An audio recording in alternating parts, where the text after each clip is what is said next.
The island's ancient legends tell of flying people who arrived amidst fire and thundering noise. The landscape is dominated by volcanic cratered lakes. Today, about 2,000 people live here. There were never more than 4,000 natives at any time. Of the total population, 70% were women, children, or the elderly. The majority of able-bodied men was needed for the production of food. Thus, the number of workmen was so small that it would have been impossible for them to create the more than 600 gigantic stone figures found everywhere on the island.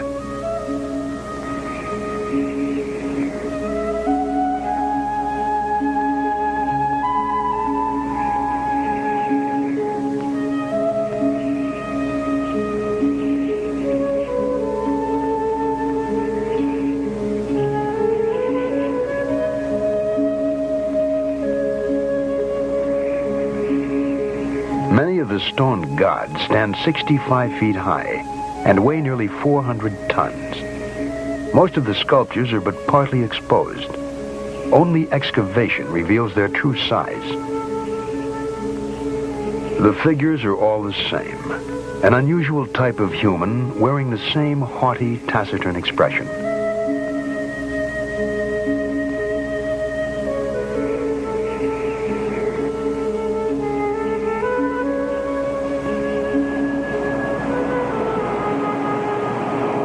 One statue, unearthed by explorer Thor Heyerdahl, suggests man's role. Unlike the others, it has a rounded head and is kneeling.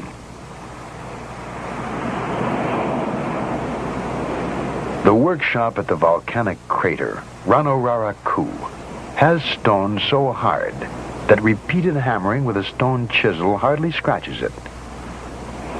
The colossi carved here were removed to distances as much as 12 miles from this location. There was no army of slaves for labor, no wood for rollers, nor the slightest traces to suggest that the sculptures were dragged across the island. And so they lie here, mute, eyes looking up to heaven.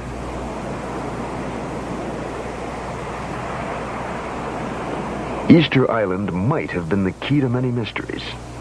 When it was first discovered, a group of wooden tablets covered with hieroglyphics were found. But zealous missionaries burned them, sealing the secrets of the monoliths. So we must look elsewhere for explanations.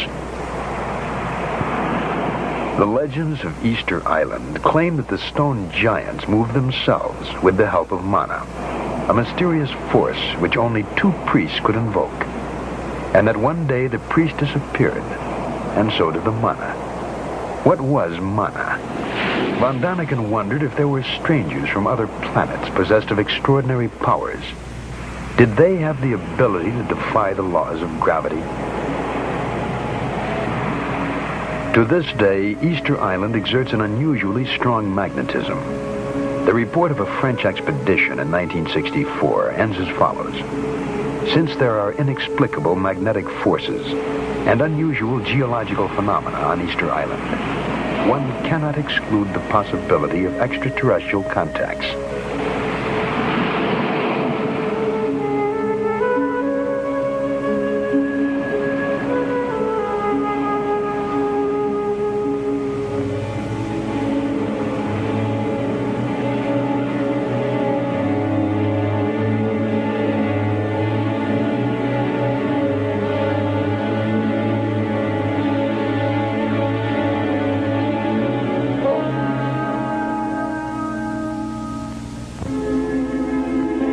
Almost on a direct line from Easter Island is the Bay of Pisco, along the coast of southern Peru.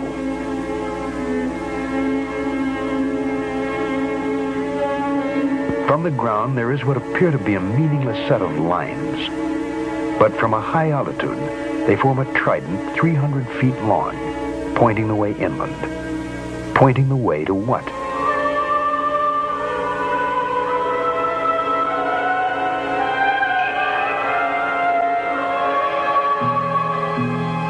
Across the scorched and rocky terrain are spread the remains of deserted ancient cities. An entire civilization, now vanished, once flourished around the mysterious plain of Nazca. Lines running toward us, away. Lines which mean nothing from the ground. Long furrows cut into the iron-rich parched soil, cut there at least 2,000 years ago.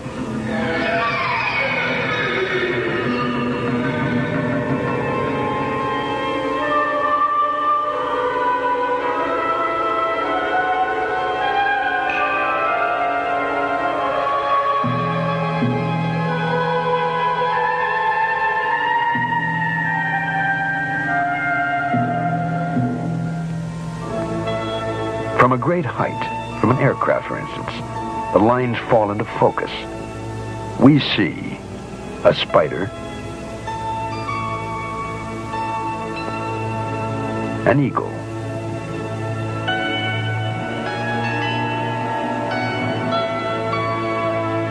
a peacock, and a hummingbird, none of which can be recognized from the ground. And there is no observation point, no mountain nearby overlooking the plain. The giant drawings must have been directed by someone hovering high above.